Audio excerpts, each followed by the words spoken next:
Assalamualaikum warahmatullahi wabarakatuh. Selamat siang anak-anak, kita berjumpa kembali di hari Jumat ini. Kita akan belajar tematik, yaitu kita masuk ke tema 5, subtema 3, pembelajaran 3 dan 4. Ya, sebelum belajar, seperti biasa kita berdoa terlebih dahulu, membaca basmalah. Bismillahirrahmanirrahim. Ya, kita masuk ke pembelajaran 3, yaitu perhatikan tokoh-tokoh pada gambar berikut. Ini masuk ke pembelajaran bahasa Indonesia ya. Di sini ada tokoh-tokoh. Yang pertama ada Aleta Baun, lalu ada Dr. Lee Darmawan, dan yang ketiga ada Pak Raden. Hari ini kita akan belajar yang pertama menggali informasi tentang tokoh kemanusiaan. Yang kedua, sifat cahaya pada periskop. Sikap yang akan kita kembangkan yaitu jujur dan tanggung jawab. Ya, kita sekarang masuk ke bahasa Indonesia, yaitu menggali informasi tentang tokoh kemanusiaan. Tidak semua pahlawan diberi gelar pahlawan karena ikut berperang atau melawan penjajah. Seseorang dapat disebut pahlawan karena berjuang untuk kepentingan orang banyak. Contohnya adalah Dr. Lee Darmawan, penggagas rumah sakit apung atau disebut dengan RSA. Lee Darmawan lahir di Padang, Sumatera Barat, 16 April 1946 dengan nama Tionghoa Lee Tek Bi. Dr. Lee Darmawan berasal dari keluarga yang kurang mampu. Di masa kecilnya, Lee menyaksikan banyak orang kurang mampu di lingkungan sekitarnya dan tidak dapat ke dokter karena tidak memiliki biaya.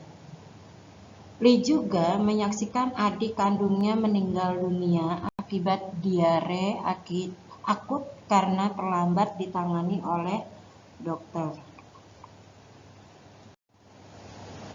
Masih dilanjutannya ya. Lee Darmawan akhirnya menamatkan pendidikan dokternya di Jerman. Beliau kembali ke Indonesia dan menyumbangkan kemampuannya untuk memberikan pelayanan kesehatan bagi mereka yang membutuhkan. Dr. Lee kemudian memiliki ide untuk membuat rumah sakit terapung. Tujuannya agar bisa berlayar, mengunjungi dan mengobati ribuan orang miskin yang membutuhkan pertolongan medis di pulau-pulau terpencil dengan cuma-cuma. Dr. Lee pun membeli sebuah kapal kargi yang kemudian disulap menjadi rumah sakit. Untuk selanjutnya, Dr. Lee telah merintis Flying Doctor yang bertujuan membantu pelayanan kesehatan, yaitu menggunakan pesawat kecil hingga dapat menjangkau daerah terpencil di pegunungan. Semuanya menawarkan pengobatan gratis. Ya, sekarang kita masuk ke pembelajaran IPA, yaitu periskop. Periskop ini adalah kapal selam, biasanya dilengkapi dengan periskop. Kegunaan utama dari periskop adalah untuk melihat pemandangan di sekeliling kapal selam hingga di atas permukaan laut. Ini gambarnya. Ya, ini cara kerja periskop. Yang pertama, cahaya yang masuk dari bagian ujung periskop akan dipantulkan oleh cermin. Lalu yang kedua, pantulan cahaya tersebut kemudian merambat lurus menuju cermin kedua. Yang ketiga, saat mengenai cermin kedua, cahaya kembali dipantulkan.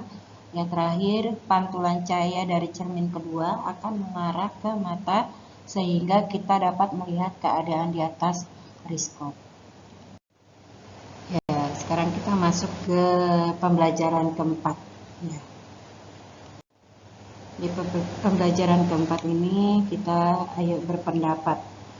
Para pahlawan berjuang sekuat tenaga dengan mengorbankan harta benda bahkan jiwa hanya untuk merebut dan mempertahankan kemerdekaan.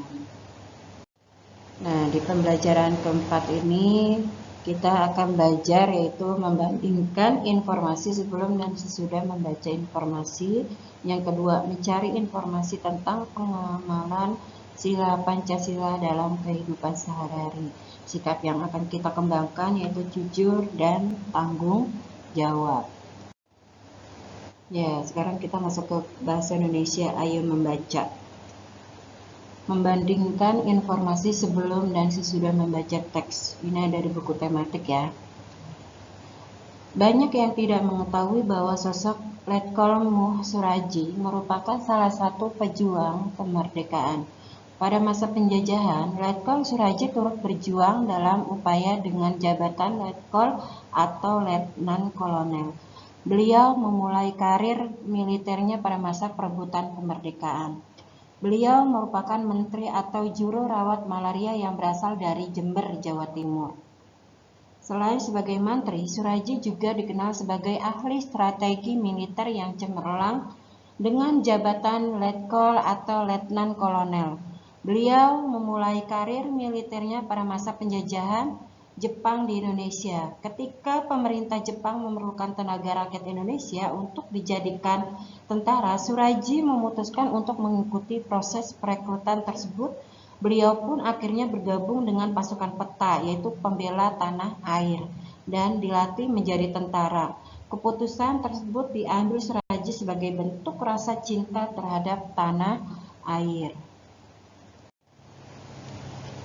Setelah menyelesaikan pelatihan militernya di peta dan menjadi tentara, Suraji pun mulai sering terlibat dalam banyak pertempuran besar. Di antaranya pertempuran Karawang Bekasi.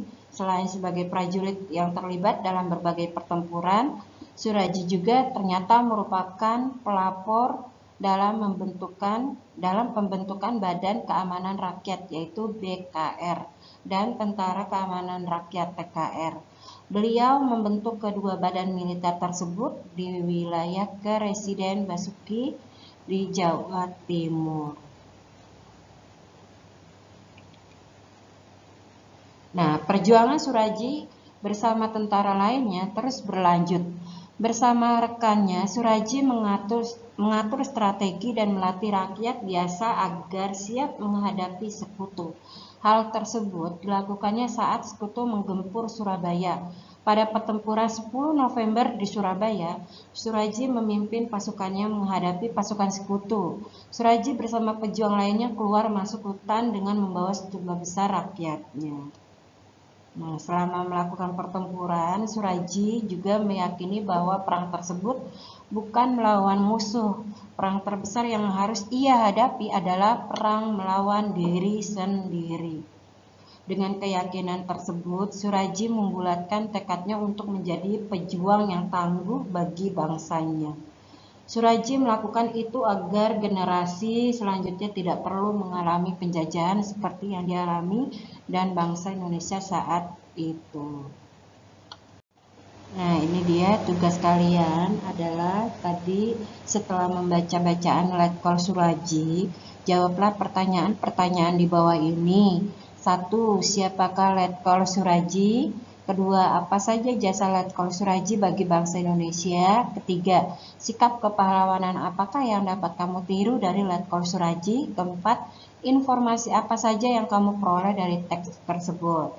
Nah, pertanyaan ini kalian tulis di buku tematik ya, buku tulis tematik. Ya, tulisannya yang rapi ya. Sekarang kita masuk ke pembelajaran PPKN, yaitu sikap yang sesuai dengan nilai-nilai Pancasila. Sila yang pertama, sikap-sikap yang sesuai dengan nilai Pancasila. Yang pertama adalah taat menjalankan ibadah. Lalu yang kedua, menghormati hak-hak umat beragama lain dalam beribadah. Sikap sila yang kedua, yang pertama dia memiliki sikap tenggang rasa. Yang kedua menghormati hak orang lain. Ya, sekarang sikap sila yang ketiga adalah yang pertama menghargai produk buatan bangsa sendiri. Yang kedua mengutamakan kepentingan bersama daripada kepentingan diri sendiri. Ya, sikap sila yang keempat, yang pertama, menghargai perbedaan pendapat dengan orang lain.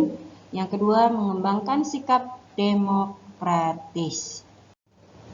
Ya, sikap yang terakhir adalah sila yang kelima, yaitu menghargai hasil karya orang lain. Yang kedua, membantu korban bencana alam. Ya, pembelajaran hari ini telah selesai. Kurang lebihnya mohon maaf. Ini ada di buku tematik ya anak-anak, pembelajaran hari ini. Sekian pembelajaran hari ini.